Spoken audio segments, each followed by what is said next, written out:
OpenAI vient de franchir une étape que beaucoup croyaient réservée à une poignée de géants.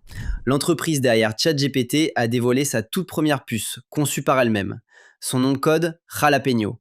Et c'est une déclaration de guerre directe au roi incontesté du secteur, Nvidia. Je vous explique tout à la fin, parce que le plus fou n'est pas la puce elle-même, mais la façon dont elle a été créée. Cette journée marque un tournant. L'intelligence artificielle ne se contente plus de répondre à vos questions. Elle comprend mieux que jamais, elle prend le contrôle de votre écran, elle décide de ce qui est vrai, et maintenant, elle fabrique son propre cerveau. Avant d'arriver à cette puce, 4 nouvelles dessinent ce basculement. Une intelligence artificielle qui éclaire, en quelques minutes, un mystère médical bloqué depuis 3 ans. Une autre qui voit votre écran et clique à votre place. Une troisième qui s'apprête à décider si un événement a vraiment eu lieu. Et la guerre des puces qui s'embrase d'un coup. Si comprendre l'IA avant tout le monde vous intéresse, abonnez-vous. Et le lien est dans la description. Notre quiz révèle votre vrai niveau en intelligence artificielle en 3 minutes. 90% des gens sont surpris par leurs résultats. En prime, vous recevez gratuitement notre e-book, les 20 outils IA gratuits qui font le travail à votre place en 2026. Commençons par une histoire qui donne le vertige. Première nouvelle, l'intelligence artificielle ne fait plus seulement semblant de vous comprendre, elle commence à comprendre pour de vrai. OpenAI vient de mettre à jour le modèle le plus utilisé dans le chat GPT pour qu'il saisisse mieux l'intention derrière vos questions. Concrètement, quand vous demandez un conseil, comparez des options ou préparez un achat, il vise désormais le but réel de votre demande, garde le fil sur plusieurs échanges et respecte mieux les consignes compliquées. Des réponses moins génériques, vraiment pensées pour vous. Mais le vrai choc se joue à un autre niveau. Le docteur Deria Ounutmaz, immunologue avec plus de 30 ans d'expérience, butait depuis 2022 sur une énigme.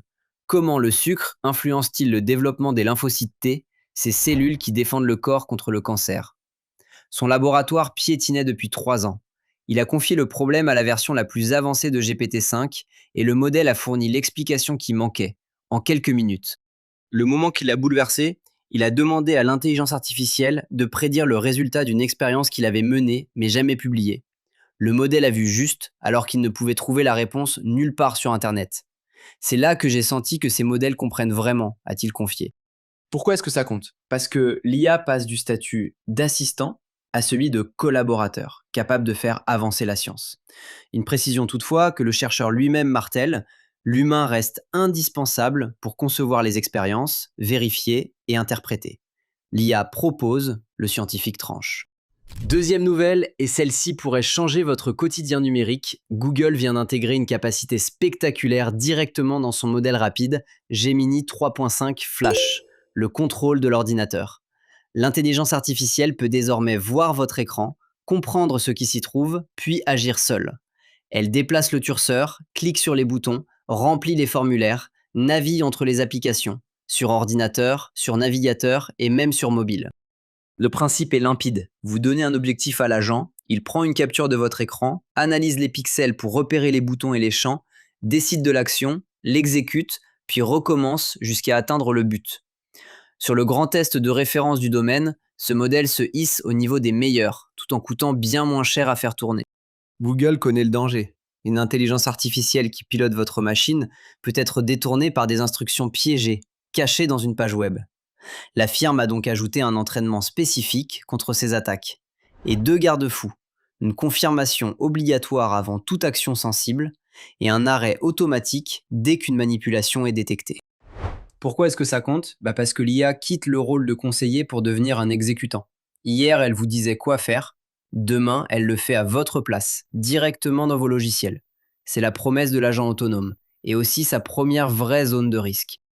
Troisième nouvelle, et elle est vertigineuse. Selon des documents internes, Meta, la maison mère de Facebook et Instagram, prépare une application de paris sur l'actualité baptisée Arena. Le principe ressemble à ces marchés de prédiction où l'on parie sur l'issue d'événements réels. Telle élection, tel résultat, tel chiffre. Sauf qu'ici, c'est l'intelligence artificielle qui mène la danse de bout en bout. L'IA maison de Meta génère automatiquement les questions à partir des sujets du moment. Elle recommande à chaque utilisateur les paris susceptibles de l'intéresser. Et surtout, c'est elle qui tranche. Pour chaque pari, c'est l'intelligence artificielle qui décide si l'événement a eu lieu ou non, quasiment en temps réel. Autrement dit, la machine a le dernier mot sur ce qui est vrai. Pourquoi est-ce que ça compte? Parce qu'on franchit une frontière symbolique. Jusqu'ici, l'IA nous aidait à chercher l'information. Là, on lui confie le rôle d'arbitre de la réalité, avec de l'argent à la clé et devant des milliards d'utilisateurs potentiels.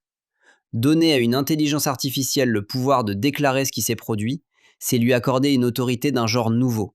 Et ça pose une question simple. Qui vérifie l'arbitre? Quatrième nouvelle, et elle prépare le tournant de cette journée, toute cette intelligence artificielle a besoin d'une chose, des puces, énormément de puces. Et le marché qui les fournit, longtemps dominé par Nvidia, vient de s'embraser. Le géant Qualcomm, que vous connaissez surtout pour les puces de vos téléphones, annonce son entrée en force dans les centres de données.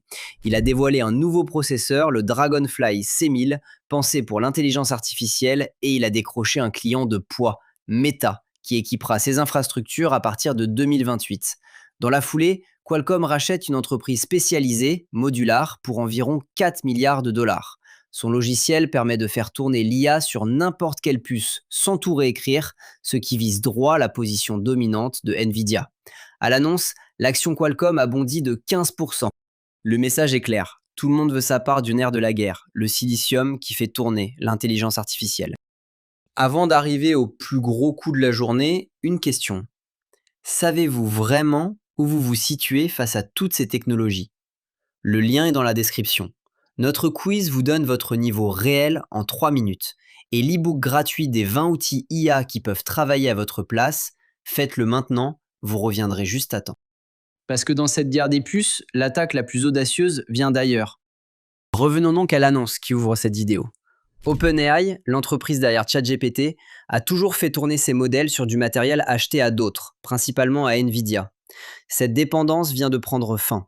Avec Broadcom, OpenAI a dévoilé Jalapeno, sa toute première puce, conçue entièrement par ses soins, et taillée pour une mission précise, faire fonctionner les modèles d'intelligence artificielle au moment où ils répondent aux utilisateurs. Les chiffres donnent à mesure du coup.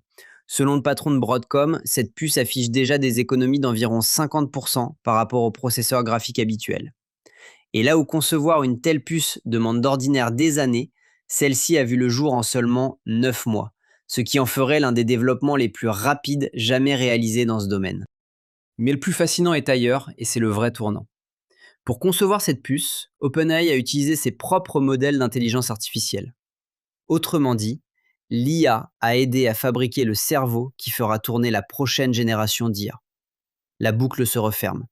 La machine commence à concevoir les outils de sa propre accélération.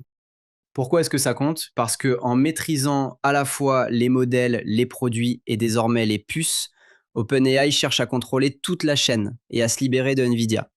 Les premières puces doivent être déployées avant la fin 2026, à très grande échelle, avec Microsoft.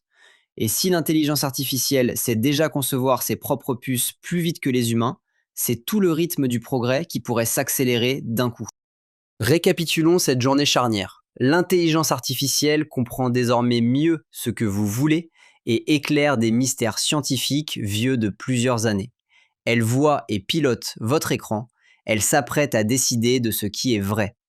La guerre des puces s'embrase avec l'offensive de Qualcomm et au sommet, OpenAI forge sa propre puce avec l'aide de l'IA elle-même pour ne plus dépendre de personne. Le fil de toutes ces nouvelles est le même. L'intelligence artificielle cesse d'être un simple outil qui répond pour devenir un acteur qui comprend, agit, tranche et se construit lui-même. À votre avis, voir l'IA concevoir ses propres puces, est-ce la promesse d'un progrès fulgurant ou le début d'une machine qu'on ne maîtrise plus? Dites-le moi en commentaire. Abonnez-vous pour ne rien manquer de la suite et à très vite pour décrypter la prochaine secousse.